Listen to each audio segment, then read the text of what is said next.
Hello friends, मैं सब CA याचना मुथापुरट हम कर रहे थे जीएसटी का क्विक रिवीजन समरी बुक से। और अभी तक के बेटा हमने कर चुके हैं 11 पार्ट्स आ गए हैं। This is the 12th part, import export से related, import export under GST से रिलेटेड यहाँ पे हम डिस्कशन करने वाले हैं। जिसके पास अभी ये समरी बुक नहीं है वो ये बुक डाउनलोड कर सकते हैं मेरी वेबसाइट से www.icaleague.com।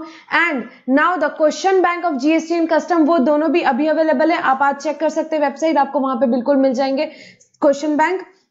एंड जिसने भी अभी तक सब्सक्राइब नहीं किया है चैनल पे, प्लीज सब्सक्राइब करिए। और अभी तक के वीडियोस अगर आपको हेल्पफुल है तो प्लीज आप कमेंट्स करिए, लाइक और शेयर कीजिए आपके फ्रेंड्स के साथ जिन्हें एग्जाम टाइम में ये हेल्पफुल रहेंगे। सो फ्रेंड्स, अब हम स्टार्ट करते हैं यहाँ पे चैप्टर 12 जो है हमारी समरी बुक का, import export and zero rated supply. हमारा मोर देन 80% पोर्शन हमने अभी तक के कवर कर लिया है समरी बुक का। हार्डली कुछ इंपॉर्टेंट चैप्टर्स हैं जो बचे हैं, जो हम यहाँ पे डिस्कस करने वाले हैं। तो import export and zero rated supply से पहले डिस्कशन है। सबसे पहले तो इससे भी पहले ये डिस्कशन शुरू करने के पहले क्विकली मैं आपको इंटरस्टेट की और इंट्रास्टेट की डेफिनेशन हम देखेंगे। What do you mean by interstate supply and what do you mean by intrastate supply?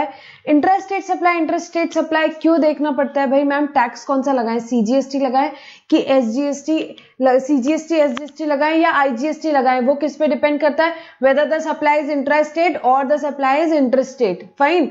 तो अभी ट्रांजैक्शन कब इंटरस्टेट होगा? जब लोकेशन ऑफ सप्लायर और प्लेस ऑफ सप्लाई अलग स्टेट में, अलग यूनियन टेरिटरी में है, एक अलग स्टेट में, एक अलग यूनियन टेरिटरी में, तो ट्रांजैक्शन क्या होगा बेटा? इंटरस्टेट। और इंटरस्टेट कब होगा? जब लोकेशन ऑफ सप्लायर और प्लेस ऑफ सप्लाई एक ही स्टेट में, तो ट्रांजैक्शन इंट्रास्टेट होगा। ठीक है, तो इंटरस्टेट कब बोलते हैं? जब एलओएस पीओएस डिफरेंट स्टेट या यूनियन टेरिटरी में। Imports are always treated as interstate. Import कुछ भी हो जाए, इंपोर्ट्स पे लगेगा तो क्या लगेगा? आईजीएसटी लगेगा। Then there are three things, like if the location of supplier is in India, location of supplier मैं इंडिया में हूं और place of supply outside India है, place of supply outside India है, तो उसे क्या ट्रीट किया जाएगा? उसे भी इंटरस्टेट सप्लाई ट्रीट किया जाएगा। जरूरी नहीं है कि वो एक्सपोर्ट हो। एक्सपोर्ट कब होगा? जब एक्सपोर्ट की डेफिनेशन देखेंगे, जब एक्सपोर्ट की सारी कंडीशन सेटिस्फाई होगी तो एक्सपोर्ट होगा। पर इंटरस्टेट के लिए सिर्फ दो ही कंडीशन है, location of supplier in India याचना Mumbai, place of supply Dubai में फिक्स हो रही है। प्लेस ऑफ सप्लाई के जो प्रोविजंस पड़े उसके हिसाब से प्लेस ऑफ सप्लाई दुबई में फिक्स हो रही है, तो ट्रांजैक्शन इंटरस्टेट हो जाएगा। एक्सपोर्ट होगा कि नहीं वो थोड़ी देर बाद देखते हैं, एक्सपोर्ट की डेफिनेशन सप्लाई होगी तो फिर। Then supply to SEZ developer unit. SEZ developer unit को कभी भी सप्लाई करो हमेशा इंटरस्टेट होगा और टैक्स क्या लगेगा? IGST. Then supply in taxable territory not being intrastate supply not covered elsewhere else। मतलब taxable territory में सप्लाई की पर इंट्रास्टेट सप्लाई भी नहीं है, कहीं भी कवर नहीं हो रहा है, तो उस ट्रांजैक्शन को बेटा क्या मान लिया जाएगा? इंटरस्टेट मान लिया जाएगा। तो एससीजेड को सप्लाई करोगे हमेशा इंटरस्टेट, इंपोर्ट्स होगा हमेशा इंटरस्टेट होगा, location of supplier in India, place of supply outside India बेटा हमेशा क्या होगा? हमेशा इंटरस्टेट होगा। ठीक है, अब यहाँ पे इंट्रास्टेट, ठीक है, अभी इंट्रास्टेट के केस में इंट्रास्टेट किसको इंट्रास्टेट नहीं बोलेंगे, इसमें भी सेम रिपीटेशन है। एससीजेड को दोगे तो इंट्रास्टेट नहीं मानेंगे, इंपोर्ट्स को इंट्रास्टेट नहीं मानेंगे।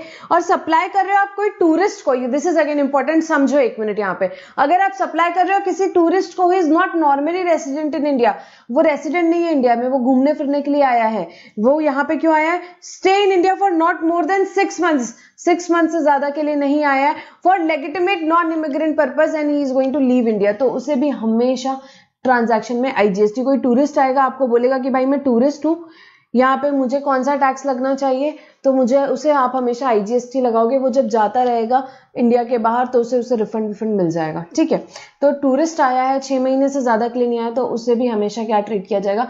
उसे हमेशा इंटरस्टेट ट्रीट किया जाएगा। तो अभी तो हमने क्या देखा कि कौन सा ट्रांजैक्शन इंटरस्टेट है, कौन सा ट्रांजैक्शन इंट्रास्टेट है।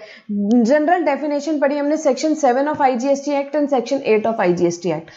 अब बेटा हम क्या पढ़ेंगे? अब हम पढ़ेंगे कि कब ट्रांजैक्शन को एक्सपोर्ट बोलेंगे, कब बोलेंगे इंपोर्ट। इसके पहले फटाफट क्विकली हो जाए सेक्शंस का रिवीजन। हमने पढ़े थे सीजीएसटी एक्ट के कौन से सेक्शंस?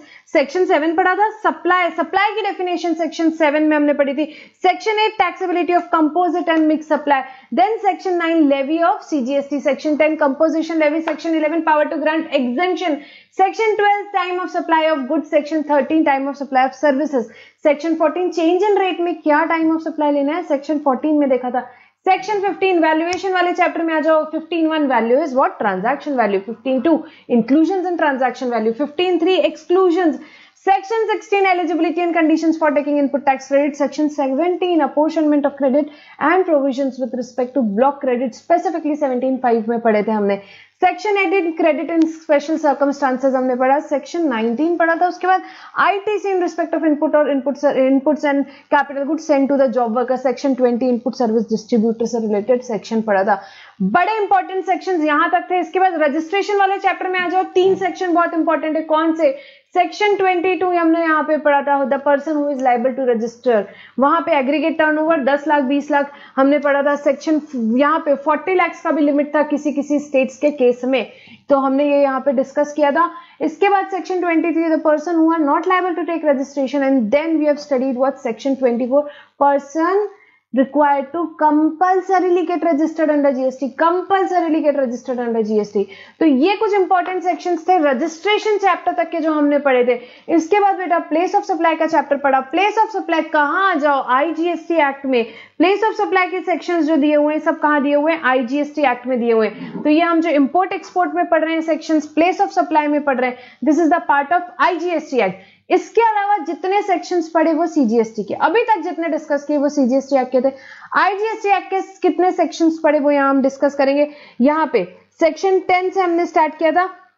सेक्शन 9 भी हमने क्लास में पढ़ा हुआ है, क्या, supply in territorial waters. Then section 10 place of supply goods का other than import export goods. Section 11 imported exported goods का place of supply. Section 12 service में आ गए भाई प्लेस ऑफ सप्लाई, जब रिसिपिएंट LOS LOR दोनों इंडिया में। Section 13 क्या बोलता है, place of supply where location of recipient या सप्लायर दोनों में से कोई एक जन इंडिया के बाहर है, एक इंडिया में है, तो लगता है सेक्शन 13 यहां तक के बेटा सबसे इंपॉर्टेंट सेक्शंस थे जो हमने प्लेस ऑफ सप्लाई के चैप्टर तक के पढ़े। और ये सेक्शंस आपको याद रखने, और सबसे इंपॉर्टेंट गलती मत करना एग्जाम में, CGST एक्ट मत लिख के आना। ये सारे सेक्शन जो प्लेस ऑफ सप्लाई चैप्टर के हैं और इंपोर्ट एक्सपोर्ट के, कौन से इसके हैं, IGST एक्ट के अंडर के सेक्शंस है बेटा, IGST एक्ट के अंडर के सेक्शंस हैं। अब इंपोर्ट एक्सपोर्ट, यहाँ पे इंपोर्ट एक्सपोर्ट का चैप्टर शुरू करेंगे और यहाँ पे पूरे प्रोविजंस हम यहाँ रिलेट करके पढ़ेंगे, इंपोर्ट से रिलेटेड जितने भी प्रोविजंस दिए हुए। सबसे पहले हम यहाँ पे डेफिनेशन पढ़ेंगे एक्सपोर्ट ऑफ गुड्स की और एक्सपोर्ट ऑफ सर्विस की। बहुत इजी है एक्सपोर्ट ऑफ गुड्स। गुड्स तो दिखता है इंडिया से बाहर जा रहा है, ये मैंने मोबाइल एक्सपोर्ट किया, दिखता है जा रहा है, तो गुड्स का एक्सपोर्ट तो बड़ा इजी है। क्या, taking out of India to a place outside India. Taking out of India to a place outside India क्या हो गया आपका, यहाँ पे एक्सपोर्ट ऑफ गुड्स की डेफिनेशन हो जाती है। जब हम एक्सपोर्ट करते तो पहले तो बेटा एक हमने सेक्शन 7 पढ़ा था क्लास में, आपको याद हो तो लेवी वाले चैप्टर में सेक्शन 7 हमने पढ़ा हुआ है, ठीक है, आपको याद है। ये देखो सेक्शन 7 हमने पढ़ा था, इंटरस्टेट सप्लाई की डेफिनेशन जहां पे दी हुई थी। उसमें एक पॉइंट था, अगर आपको याद हो तो, अगर सप्लायर इंडिया में है, LOS इंडिया में, POS आउटसाइड इंडिया में, POS आउटसाइड इंडिया में, तो वो क्या इंटरस्टेट सप्लाई होता है? हाँ, सबसे पहले तो वो इंटरस्टेट सप्लाई होता है। एक्सपोर्ट होगा कि नहीं वो किस पे डिपेंड करता है, एक्सपोर्ट की डेफिनेशन में फिट हो रहा है कि नहीं, पर इंटरस्टेट तो हो जाता है ट्रांजैक्शन, ठीक है। नाउ एक्सपोर्ट अगर आप करते हो तो वो क्या होता है, जीरो रेट का स्टेटस लेता है, प्रोवाइडेड आपका यहाँ पे जो भी उसकी डेफिनेशन में वो फिट हो रहा है। गुड्स तो इजी है बेटा। सर्विस देखेंगे, सर्विस सेक्टर में, क्योंकि सर्विस गुड्स दिखता है जाते हुए, सर्विस जाते हुए दिखती नहीं है, इसलिए सर्विस का फाइंड आउट करना थोड़ा सा डिफिकल्ट है। और एक्सपोर्ट में गवर्नमेंट को बेनिफिट देना है, आपको जीरो रेट का बेनिफिट देना है, इसलिए सर्विस में बहुत सारी कंडीशंस लगा दी। क्या देखते हैं, the supplier is located in India. मैं फॉर एग्जाम्पल GST की कंसल्टेंसी सर्विस किसी को दुबई में दे रही हूं, तो मैं सप्लायर हूं, मैं इंडिया में हूं, so supplier is in India. The recipient is located outside India. जो मुझसे GST की कंसल्टेंसी सर्विस ले रहा है वो आउटसाइड इंडिया, वो दुबई में है, सो सप्लायर इंडिया में हो गया, रिसिपिएंट इंडिया के बाहर हो गया। Place of supply is outside India. Place of supply के प्रोविजन से प्लेस ऑफ सप्लाई कहां फिक्स हुई, इंडिया के बाहर फिक्स हुई, इंडिया के बाहर फिक्स हुई। Payment for service has been received in convertible foreign exchange, और पैसा मुझे कन्वर्टेबल फॉरेन एक्सचेंज में मिला। कन्वर्टेबल फॉरेन एक्सचेंज में ही मेरा पैसा आना चाहिए, और in Indian rupees wherever permitted by RBI। तो यहाँ पे नेपाल भूटान के केस में परमिटेड है, बाकी जगहों पे तो नहीं, तो जहां पे परमिटेड है वहां इंडियन रुपीज में पैसा आएगा तो भी चलेगा, but generally the amount should be received in convertible foreign exchange, ठीक है। और in Indian rupees wherever permitted by RBI. ये डिस्कशन बहुत बार आएगा, बट मैं शायद हो सकता है बार बार ये नहीं बोलूं, और इन इंडियन रुपीज, ये आपको समझ जाना है। तो पैसा कन्वर्टेबल फॉरेन एक्सचेंज में आना चाहिए या आईएनआर में, जहां भी परमिटेड है। और सप्लायर और recipient near establishment of distinct person नहीं होना चाहिए, मतलब मेरे एस्टेब्लिशमेंट को मैं सर्विस नहीं प्रोवाइड कर रही हूँ, तो उस केस में एक्सपोर्ट ऑफ सर्विस हो जाएगी। क्या क्या है? सप्लायर इंडिया में, recipient outside India, place of supply outside India, पैसा कन्वर्टेबल फॉरेन एक्सचेंज और आईएनआर वेरेवर परमिटेड। और मैं सप्लायर और रिसिपिएंट दोनों डिस्टिंक्ट पर्सन नहीं है, तो इस केस में ये क्या हो जाएगा? एक्सपोर्ट ऑफ सर्विस का स्टेटस ले लेगा, एक्सपोर्ट ऑफ सर्विस का स्टेटस ले लेगा। एंड सप्लाई ऑफ गुड्स और सर्विस और both when the supplier is located in India, place of supply is outside India, it will be treated as interstate trade और commerce. उसे क्या treat किया जाता है? यहाँ हमने देखा था, ये डिस्कशन हमने सेक्शन 7 के टाइम किया हुआ है कि जब सप्लायर इंडिया में और प्लेस ऑफ सप्लाई बाहर है तो वो इंटरस्टेट हो जाता है। बेटा ट्रांजैक्शन को इंटरस्टेट होने के लिए दो ही चीज चाहिए कि सप्लायर इंडिया में, place of supply outside India में, तो उस केस में इंटरस्टेट तो हो जाएगा, आईजीएसटी तो लग जाएगा। एक्सपोर्ट कब होगा? जीरो रेट का स्टेटस कब लेगा? जब बाकी की कंडीशन सेटिस्फाई होती है, मतलब कि रिसिपिएंट भी बाहर है, पैसा कन्वर्टेबल फॉरेन एक्सचेंज में आ रहा है, या यहाँ पे आईएनआर में आ रहा है जहां भी परमिटेड है, और दोनों एस्टेब्लिशमेंट नहीं है। जब ये सारी पांचों कंडीशन सेटिस्फाई होती है तब एक्सपोर्ट होता है, और तब जीरो रेट का स्टेटस आता है, तब जीरो रेट का स्टेटस आता है। तो ये डेफिनेशन हुई एक्सपोर्ट ऑफ गुड्स और एक्सपोर्ट ऑफ सर्विसेज की। अब एक्सपोर्ट में क्योंकि गवर्नमेंट को क्या देना है? जीरो रेट का बेनिफिट देना है, जीरो रेट का बेनिफिट देना है, इसके लिए इतनी सारी कंडीशन है। इंपोर्ट में कुछ भी नहीं है, इंपोर्ट ऑफ सर्विस में इतनी ज्यादा कंडीशन नहीं है, खाली 3 कंडीशन है। पहले इंपोर्ट ऑफ गुड्स की डेफिनेशन देखते हैं। इंपोर्ट का मतलब bringing into India from a place outside India, bringing into India from a place outside India. देखो एक्सपोर्ट के केस में भी पहले ट्रांजैक्शन इंटरस्टेट होता है, फिर एक्सपोर्ट है कि नहीं वो डिपेंड करता है बाकी की कंडीशंस में। तो एक्सपोर्ट्स पे लगेगा तो सिर्फ आईजीएसटी लगेगा, सीजीएसटी एसजीएसटी तो कभी नहीं लगेगा, ठीक है। ट्रांजैक्शन को, एक्सपोर्ट को और इंपोर्ट को, दोनों को हमेशा इंटरस्टेट ही ट्रीट करना है। सेक्शन 7 में बहुत क्लियर है, इंपोर्ट एक्सपोर्ट दोनों को आपको क्या ट्रीट करना है? हमेशा इंटरस्टेट ही ट्रीट करना है। इंपोर्ट है कि नहीं, एक्सपोर्ट है कि नहीं, वो बात की बात है, वो बाकी की कंडीशंस हम देखते हैं। लोकेशन ऑफ सप्लायर एक्सपोर्ट वाले केस में बता रही हूँ, लोकेशन ऑफ सप्लायर और प्लेस ऑफ इंडिया में और place of supply outside India में, तो इंटरस्टेट हो गया। बाकी की कंडीशन सेटिस्फाई कर ली तो एक्सपोर्ट हो गया। इंपोर्ट का तो बहुत ही क्लियर है, गवर्नमेंट ने लिखा है इंपोर्ट को हमेशा क्या ट्रीट करना है? आपको इंटरस्टेट ट्रीट करना है।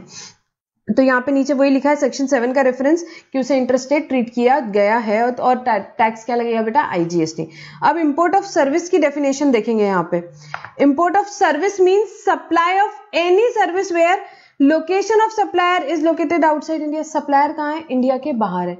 सप्लायर कहाँ है बेटा? इंडिया के, नहीं सॉरी, लोकेशन ऑफ सप्लायर, हाँ सप्लायर कहाँ है? इंडिया के बाहर है। रिसिपिएंट कहाँ है? इंडिया में। और प्लेस ऑफ सप्लाई कहाँ है? इंडिया में।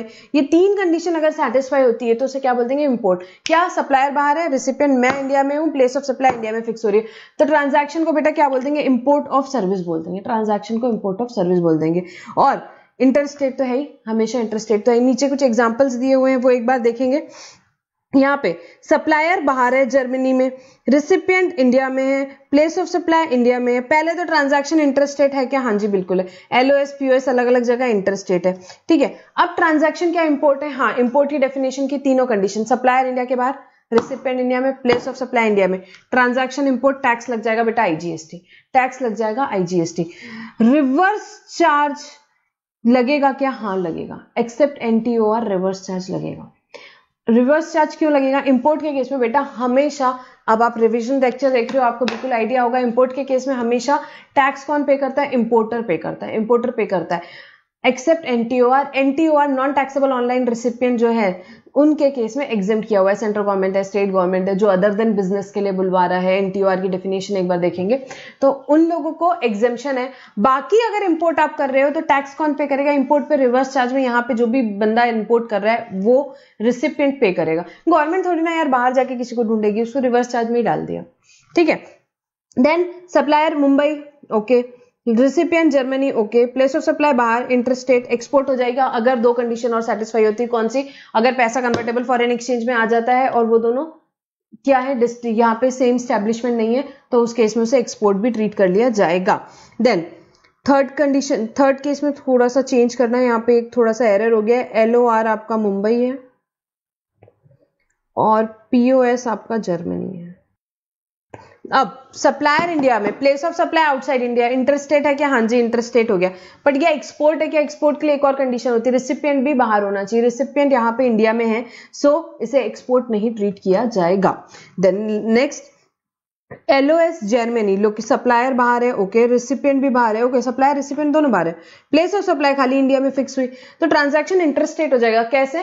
क्योंकि वहां पे याद है आपको, हमने सेक्शन 7 में लास्ट पॉइंट क्या पढ़ा था कि अगर ट्रांजैक्शन टैक्सेबल टेरिटरी में हुआ है और इंट्रास्टेट नहीं है, कहीं और कवर नहीं हुआ है, अगर पर ट्रांजैक्शन कहां पे हुआ है?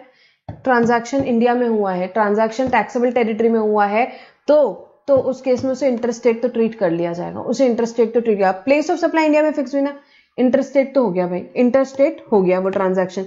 Interstate as per section 7(5) but exempt if both the parties in non-taxable territory then all services are exempt except transportation of goods in a vessel।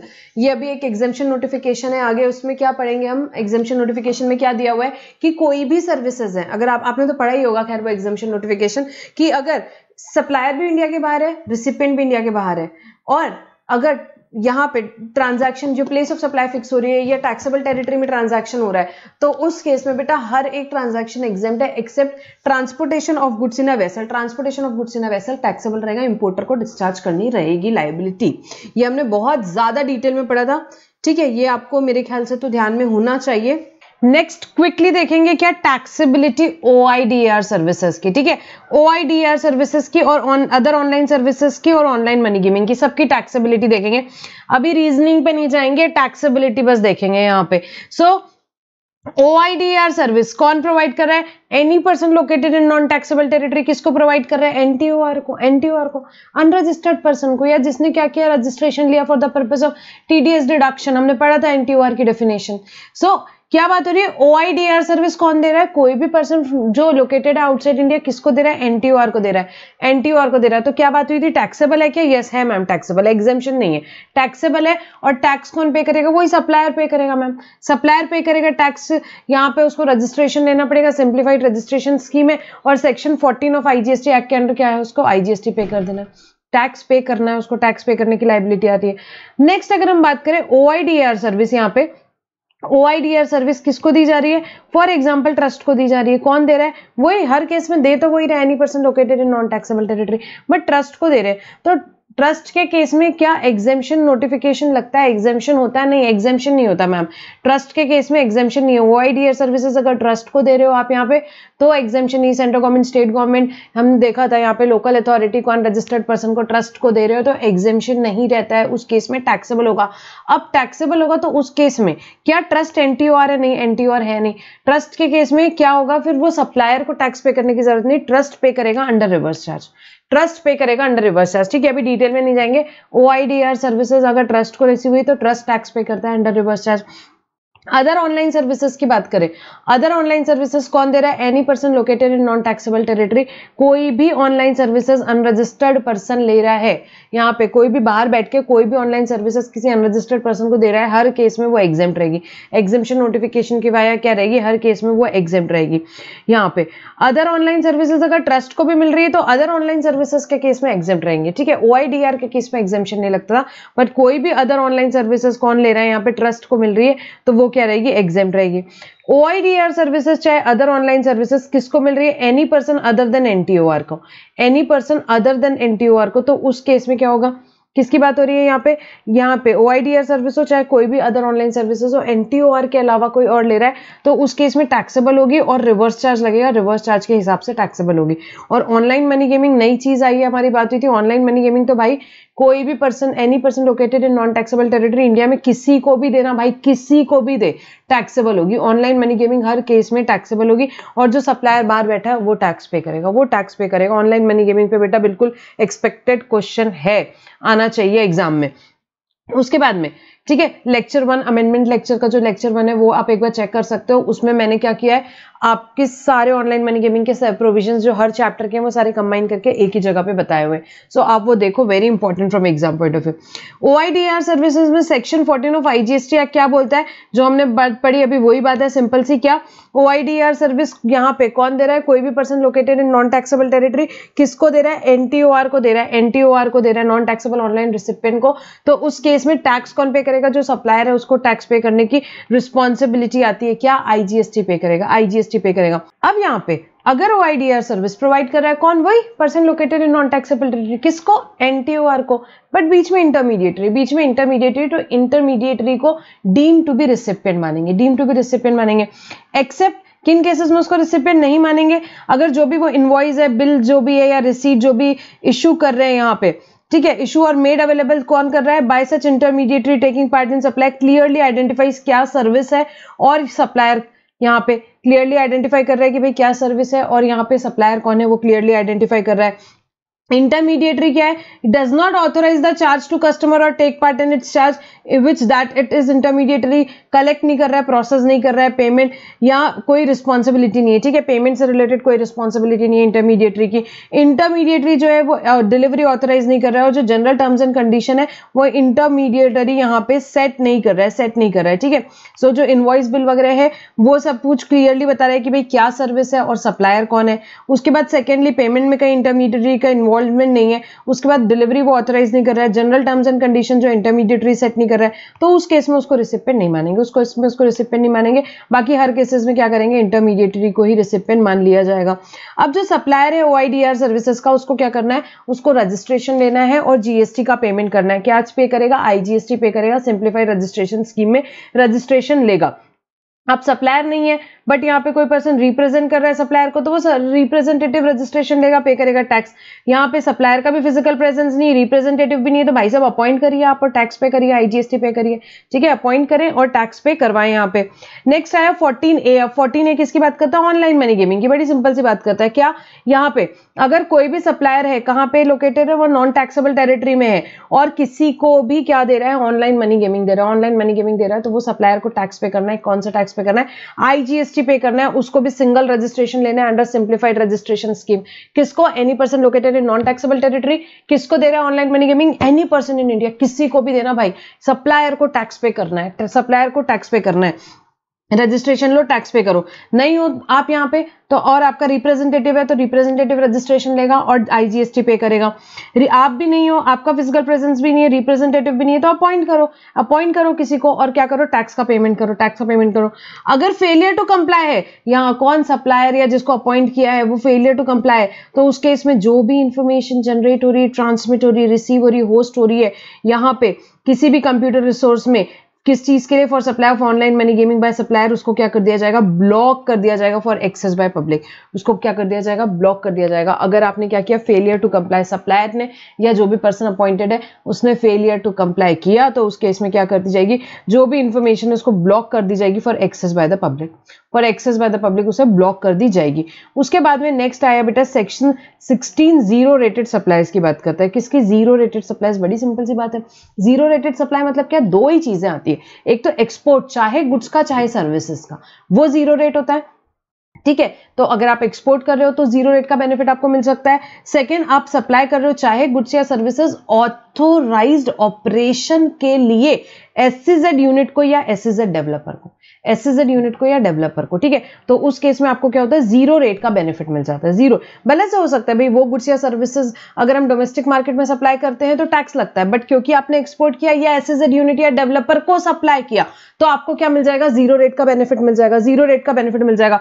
अब सबसे बड़ी बात आपको एग्जाम में याद रखना है, प्रैक्टिकल क्वेश्चन में भी काम आती है, क्या कि जो ITC है, ITC का क्रेडिट मिल जाता है जीरो रेटेड सप्लाई के लिए, चाहे वो एग्जेम्प्ट सप्लाई हो, ठीक है। भले से जीरो रेट लग रहा है भाई, एग्जेम्प्ट सप्लाई के बोल सकते हैं आप उसको, परंतु उसके लिए जो भी इनपुट्स वगैरह लिया है हमने, उसके लिए हमको क्या मिल जाता है भाई, उसका क्रेडिट मिल जाता है। उसके लिए जो भी इनपुट लो, इनपुट सर्विस लो, जो भी लो, जीरो रेटेड सप्लाई करने के लिए जो भी आप लोगे उसका क्रेडिट मिलता है। याद रखना, प्रैक्टिकल क्वेश्चन में बहुत बार पूछा जाता है।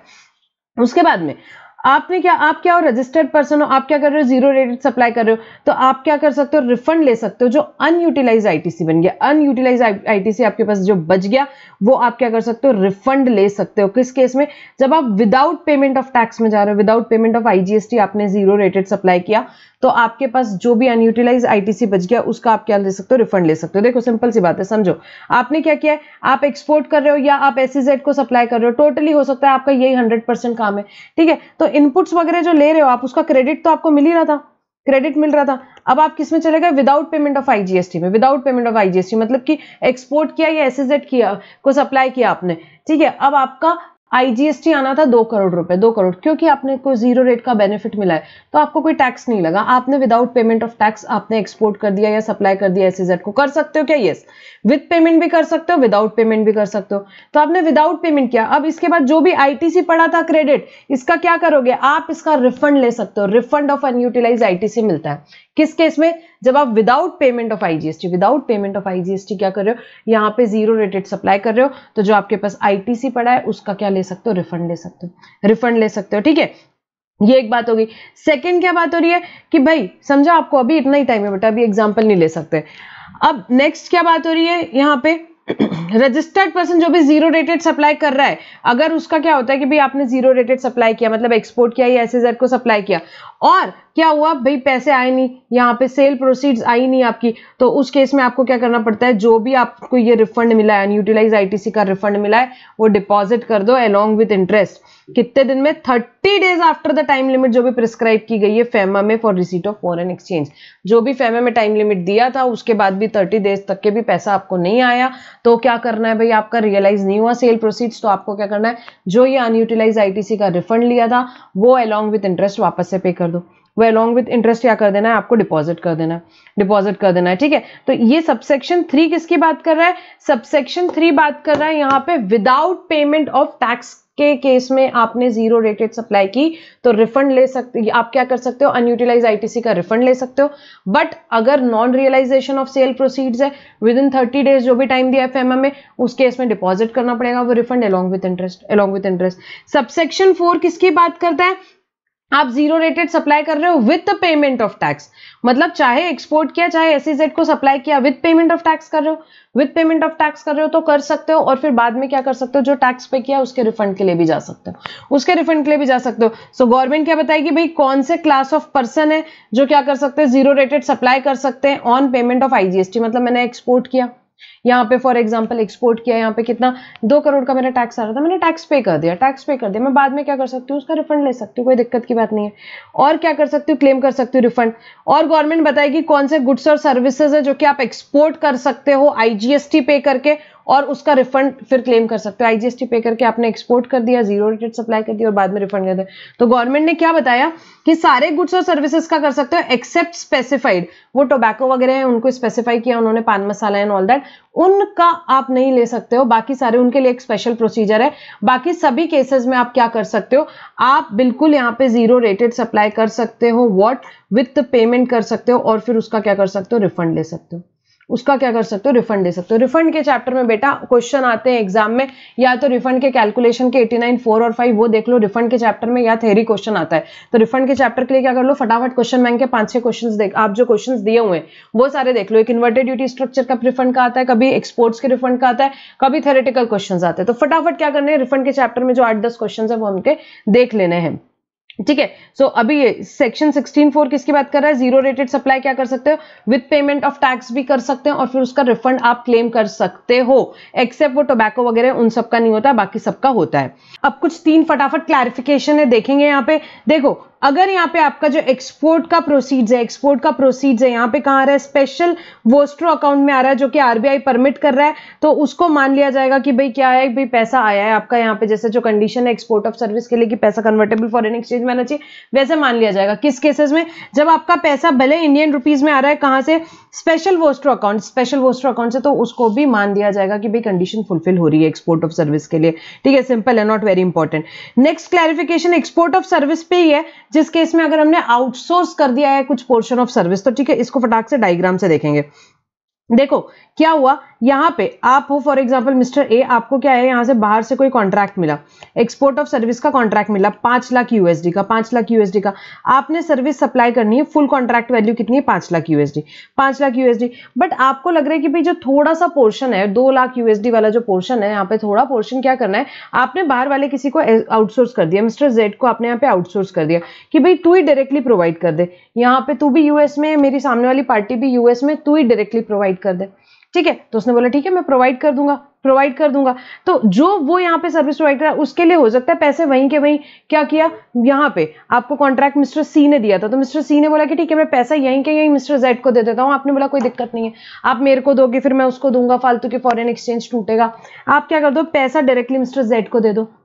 तो ऐसा ट्रांजैक्शन हो सकता है, क्या हो सकता है, mister actually contract mister A को मिला था 5 लाख यूएसडी में, मिस्टर ए ने मिस्टर जेड को आउटसोर्स किया और मिस्टर जेड ने मिस्टर सी को वो सर्विसेज प्रोवाइड करी। मिस्टर सी ने डायरेक्टली पेमेंट मिस्टर जेड को कर दिया, 2 लाख यूएसडी, 3 लाख यूएसडी किसको दे दिया, मिस्टर ए को दे दिया, मिस्टर ए को दे दिया। तो इस केस में बोला गया कि ये जो 5 लाख यूएसडी है इसको पूरा का पूरा एक्सपोर्ट ऑफ सर्विस मान लिया जाएगा। खाली शर्त ये है कि ये जो यहाँ पे सर्विस है mister Z, actually speaking mister Z mister A को यहाँ पे सर्विस ही दे रहा है, आउटसोर्स किया है उसने, उसको वो सर्विस ही दे रहा है, तो उसे इंपोर्ट ऑफ सर्विस मान करके उस पे क्या करें, मिस्टर ए आईजीएसटी पे कर दे और उस पे आईटीसी ले ले, ठीक है। तो ये 2 लाख यूएसडी पे क्या बोला गया कि भाई आईजीएसटी आपको पे करना है मिस्टर ए, क्योंकि आपके लिए वो इंपोर्ट ऑफ सर्विस है और आप उसका आईटीसी ले सकते हो, और ये जो 5 लाख यूएसडी इसको पूरा एक्सपोर्ट ऑफ सर्विस मान लिया जाएगा, एक्सपोर्ट का बेनिफिट मान लिया जाएगा।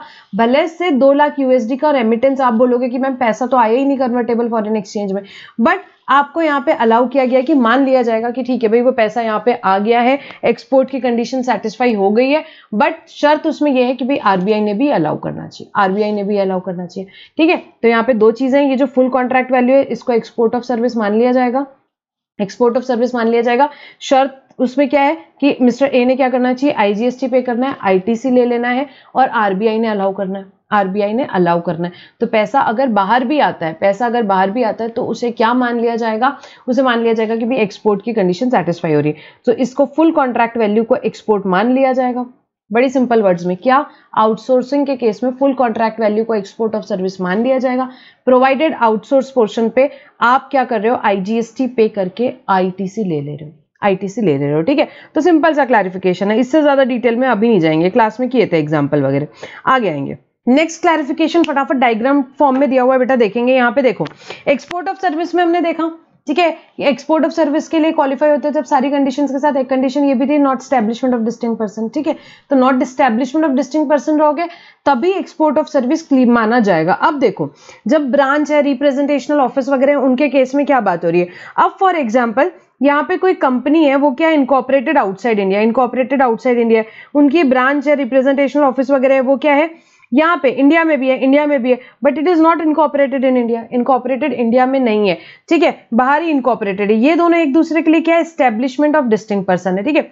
बाहर की कंपनी है, बाहर उसकी ऑफिस है, इंडिया में भी उसकी ऑफिस है, यहाँ पे इनकॉर्पोरेटेड दोनों भी आउटसाइड इंडिया है यहाँ पे, ठीक है, उसी कंपनी की ब्रांच है, तो वो एक दूसरे के लिए क्या है, एस्टेब्लिशमेंट ऑफ डिस्टिंक्ट पर्सन है। तो अब इन्होंने अगर इनको सप्लाई किया, यहाँ पे इंडिया वाली ब्रांच ने अगर अपनी आउटसाइड इंडिया सप्लाई किया, तो उस केस में क्या बोला जाएगा यहाँ पे, भाई इस केस में ये सप्लाई को क्या बोला गया, it is not considered as export of service नहीं माना जाएगा। क्यों, क्योंकि एस्टैब्लिशमेंट ऑफ डिस्टिंक्ट पर्सन है। अब अगर यहाँ पे बात करें, कोई कंपनी है इंडिया में इनकॉर्पोरेटेड है, उसकी कोई ब्रांच है, रिप्रेजेंटेशनल ऑफिसेज है, ये सब कहाँ है, ये इंडिया के बाहर भी है, बट बाहर इनकॉर्पोरेटेड नहीं है, इंडिया में इनकॉर्पोरेटेड है, फॉरेन लॉज के अंडर इनकॉर्पोरेटेड नहीं है। सो ये इंडिया की जो आपकी ऑफिस है, कंपनी है, और जो बाहर की ब्रांच है, ये एक दूसरे के लिए क्या हुए, एस्टैब्लिशमेंट ऑफ डिस्टिंक्ट पर्सन हुए। और अगर यहाँ पे ये ब्रांच इस ऑफिस को यहाँ पे कुछ भी क्या करती है यहाँ पे, या ये कंपनी यहाँ पे अपनी ब्रांच ऑफिस को यहाँ पे सप्लाई करती है, हेड ऑफिस अपने ब्रांच ऑफिस को सप्लाई करती है, तो उस केस में क्या बोला गया कि भाई ये जो सप्लाई है इसको भी नहीं कंसिडर किया जाएगा एज एक्सपोर्ट ऑफ सर्विस, क्योंकि सिंपल फंडा है क्या, क्योंकि ये एस्टैब्लिशमेंट ऑफ डिस्टिंक्ट पर्सन है, तो एक्सपोर्ट के लिए क्वालिफाई नहीं होगा। अब अगर यहाँ पे क्या बात हो रही है कि कोई कंपनी है, फॉर एग्जांपल वो बाहर इनकॉर्पोरेटेड है, एस्टैब्लिशमेंट ऑफ फॉरेन कंपनी है, वो कहाँ है, वो कंपनी लोकेटेड है आउटसाइड इंडिया और बाहर ही इनकॉर्पोरेटेड है, बट यहाँ पे उसकी कोई subsidiary company, sister concern, group company, foreign company की जो भी, वो इंडिया में भी इनकॉर्पोरेटेड है, ठीक है, दोनों अलग अलग लॉज में इनकॉर्पोरेटेड है, दोनों एस्टैब्लिशमेंट ऑफ डिस्टिंक्ट पर्सन नहीं है, they are not nearly establishment of distinct person.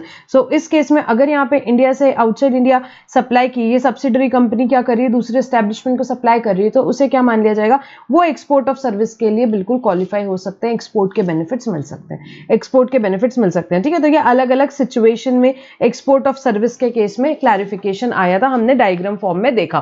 ठीक है, तो प्रैक्टिकल क्वेश्चन में भी आए तो हमको यही प्रोविजंस लिख देने हैं। एंड आई थिंक ये चैप्टर हमारा यहाँ पे हमने बहुत ही क्विकली कंप्लीट किया बेटा। All the very very best for exam, stay confident, motivated, बढ़िया पेपर लिख के आओ और एग्जामिशन लेके आओ। ऑल द बेस्ट बेटा, बाय बाय।